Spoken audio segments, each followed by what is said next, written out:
நிலையில் தமிழக பாஜக தலைவர் அண்ணாமலையும் ஆராசாவின் பேட்டியை முழுமையாக பார்க்காமல் பதிலளித்தார். இந்த மாதிரி ஆராசா சொல்லியிருந்தாங்க அப்படின்னா கம்யூனிஸ்ட் நண்பர்கள் கூட்டணியிலிருந்து வெளியே வரணும். தமிழ்நாட்டில் 3.5 ஆண்டு காலமாக திமுக செல்வதற்கெல்லாம் சாமரம் வீசி இன்னைக்கு கம்யூனிஸ்ட் கட்சி நீர்த்து போயிருச்சு அப்படி சொல்றாங்க.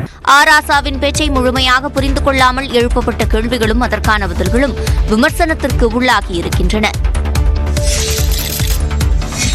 திமுக அரசை கடுமையாக விமர்சித்து வரும் நிலையில் முதலமைச்சர் மு க ஸ்டாலின் கலந்து கொண்ட புகைப்பட திறப்பு விழாவில் கே பாலகிருஷ்ணன், பே சண்முகம் ஆகியோர் பங்கேற்றனர்.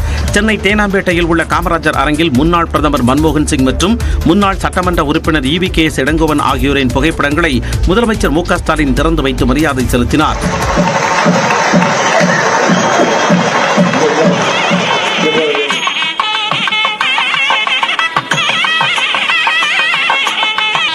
இந்த விழாவில் ப. சிதம்பரம், வைகோ, திருமாவளவன், முத்தரசன், காதர் மொய்தீன், கி. வீரமணி உள்ளிட்டோர் கலந்து கொண்டனர். தமிழ்நாட்டில் அறிவிக்கப்படாத எமர்ஜென்சி நிலவுகிறதா என்று கேள்வி எழுப்பிய மார்க்சிஸ்ட் கம்யூனிஸ்ட் கட்சியின் முன்னாள் மாநில செயலாளர் கே. பாலகிருஷ்ணன் மற்றும் தற்போதைய மாநில செயலாளர் பே. சண்முகம் ஆகியோரும் பங்கேற்றனர். இந்நிகழ்ச்சியில் பேசிய முதலமைச்சர், நெருக்கடியான நேரத்தில் நாட்டின் நிதியமைச்சராக பொறுப்பேற்று சரித்திரத்தில் இடம்பெற்றவர் மன்மோகன் சிங் என்று புகழாரம் சூட்டினார். தமிழ்நாடு காங்கிரஸ் கட்சியினுடைய தலைவராக, சட்டமன்ற உறுப்பினராக, நாடாளுமன்ற உறுப்பினராக, ஒன்றிய அமைச்சராக ஆக எந்த பதவி இருந்தாலும் அந்த பதவிக்கு முத்திரை பதிச்சவர் நம்முடைய இளங்கோவன் அவர்கள். திமுக ஆட்சியை உண்மையான காங்கிரஸ் ஆட்சி என்று வெளிப்படையாக சொன்னவர் EVKS இளங்கோவன் என்றும் முதலமைச்சர் கூறினார். புதுச்சேரி பாஜகவின் புதிய தலைவர் ஒரு வாரத்தில் அறிவிக்கப்படுவார் என்று அக்கட்சி மேலிட பொறுப்பாளர் நிர்மல்குமார் சுரானா தெரிவித்துள்ளார். புதுச்சேரி கடலூர் மறைமாவட்ட பொறுப்பு பேராயர் குடந்தைசாமியை அவர் சந்தித்து வாழ்த்து தெரிவித்தார். தொடர்ந்து செய்தியாளர்களிடம் பேசிய அவர், புதுச்சேரியில் பாஜக நிர்வாகிகள் மாற்றத்திற்கான கருத்து கேட்பு மற்றும் தேர்வு நடைபெற்று வருவதாக கூறினார். புதுச்சேரி சபாநாயகர் மீது நம்பிக்கையில்லா தீர்மானம் கொண்டு வந்தது சுயேட்சைகள் என்பதால் அதற்கு ஆதரவு கிடைக்காது என்று கூறினார். 3 பேர் independent MLAs, they are not BJP MLAs. உங்களுக்கு தான் ஆதரவு தர MLAs, அதனால உங்களுக்கு அவங்க பிஜேபிக்கு சப்போர்ட் பண்ணணும்னு இருந்தானுங்க. Now they have brought that. We'll see. அதுக்கு ஒன்றும் சப்போர்ட் கிடைக்காது.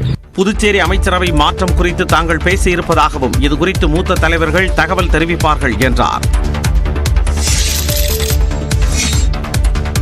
புதுக்கோட்டையில் சிறு வணிகர்களின் ஆவணங்கள் மூலம் நடைபெற்ற லோன் மோசடி வெளிச்சத்திற்கு வந்த நிலையில் கடனை திருப்பி செலுத்துமாறு வந்த ஊழியர்களை கண்டு அதிர்ந்து போன மக்கள் வங்கிக்கு பூட்டு போட்டு மூடிய சம்பவம் பரபரப்பை ஏற்படுத்தியது.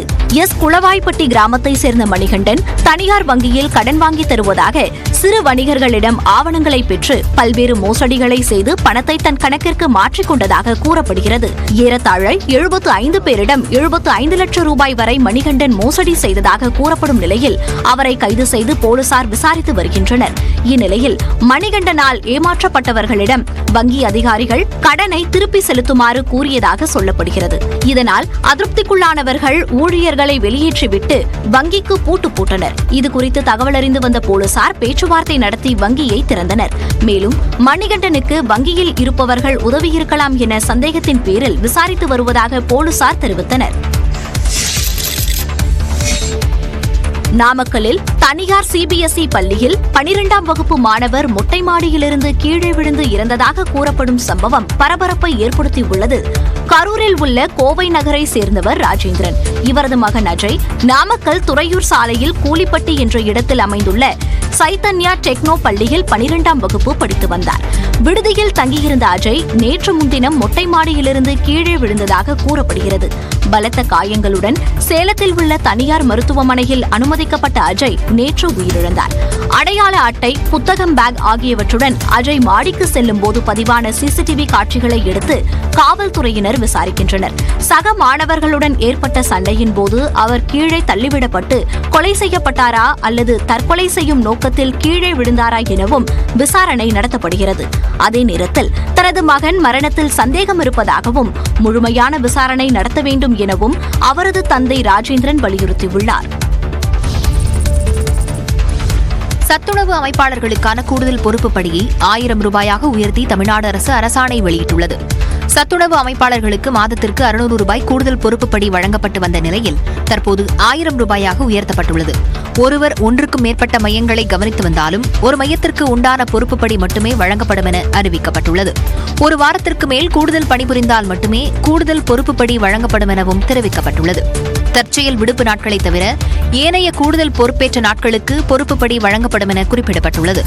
கூடுதல் பொறுப்புப்படியினை 1000 ரூபாயாக உயர்த்தி வழங்குவதால் அரசுக்கு ஆண்டுக்கு சுமார் 6.5 கோடி ரூபாய்க்கு மேல் செலவாகும். சட்டப்பேரவையை ஆளுநர் அவமதித்ததாக கூறி தமிழ்நாடு முழுவதும் திமுகவினர் போராட்டத்தில் ஈடுபட்டனர். தமிழ்நாட்டிலிருந்து ஆளுநரை வெளியேற்றும் நாள் வெகு தொலைவில் இல்லை என்று திமுக துணை பொதுச் செயலாளர் கனிமொழி தெரிவித்துள்ளார். தமிழ்நாட்டையும் தமிழ்த்தாய் வாழ்த்தையும் தொடர்ந்து அவமானப்படுத்துவதாக குற்றம் சாட்டி ஆளுநரை கண்டித்து திமுக சார்பில் மாவட்ட தலைநகரங்களில் ஆர்ப்பாட்டம் நடத்தப்பட்டது. சென்னை சைதாப்பேட்டையில் நடைபெற்ற ஆர்ப்பாட்டத்தில் RS பாரதி, கனிமொழி, தயாநிதி மாறன் உள்ளிட்டோர் கலந்து கொண்டனர். அப்போது பேசிய கனிமொழி, முதலமைச்சரை பார்த்து ஆளுநர் பயந்து ஓடுவதாகவும் மீண்டும் அவைக்கு வந்து அசிங்கப்பட வேண்டாம் என்றும் கூறினார்.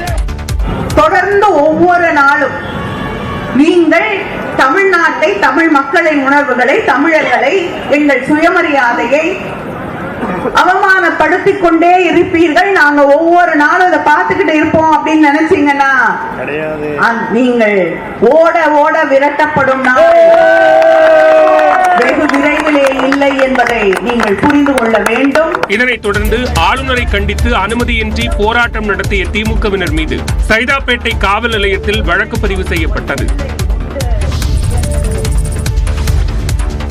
ஆளுநருக்கு எதிரான ஆளுங்கட்சி போராட்டத்திற்கு அனுமதி அளிக்கப்பட்டதை எதிர்த்து வழக்கு தாக்கல் செய்ய பாமகவிற்கு அனுமதி வழங்கப்பட்டுள்ளது. திமுகவினருக்கு எதிரான நடவடிக்கை எடுக்க காவல்துறைக்கு உத்தரவிடுமாறு பாமக கோரிக்கை விடுத்த நிலையில் மனு தாக்கல் செய்தால் விசாரிக்கப்படும் என உயர்நீதிமன்றம் ஒப்புதல் அளித்துள்ளது. இதனிடையே போராட்டங்களுக்கு அனுமதி அளிப்பதில் பாமகவிற்கு ஒரு நீதி, திமுகவுக்கு ஒரு நீதியா என பாமக தலைவர் அன்புமணி கேள்வி எழுப்பியுள்ளார். திமுகவின் போராட்டங்களின் போது பல இடங்களில் விதிமீறல்கள் நடந்ததாகவும் ஆனால் எவரும் கைது செய்யப்படவில்லை என்றும் தெரிவித்துள்ள அவர் காவல்துறை இரட்டை வேடம் போடுவதாக குற்றம் சாட்டியுள்ளார். பிற கட்சிகளுக்கு மட்டும் போராட்டங்களுக்கு அனுமதி மறுக்கப்படுவதாக பாஜக மூத்த தலைவர் தமிழிசை குற்றம் சாட்டியுள்ளார். நாங்க ஆர்ப்பாட்டம் கொடுத்தோட 5 நாளைக்கு முன்னால நீங்க அனுமதி பெறணும்னு சொல்றீங்க.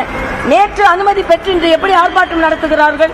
ஆக அப்பட்டமாக எதிர்க்கட்சிகளின் குரல் வழி நசுக்கப்படுகிறது.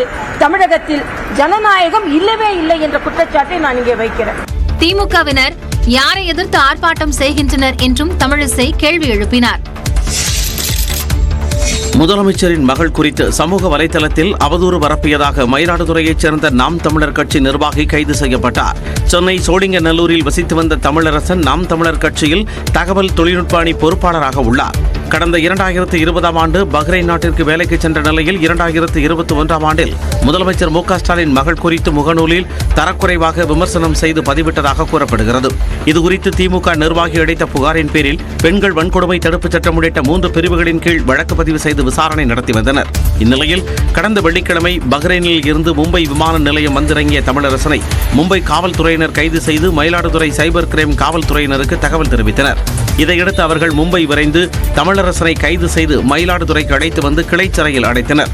என் பையனை அரெஸ்ட் பண்ணி கொண்டு போயிட்டாங்க. என் பையனை எப்படியாவது விடுதலை செய்யணும்.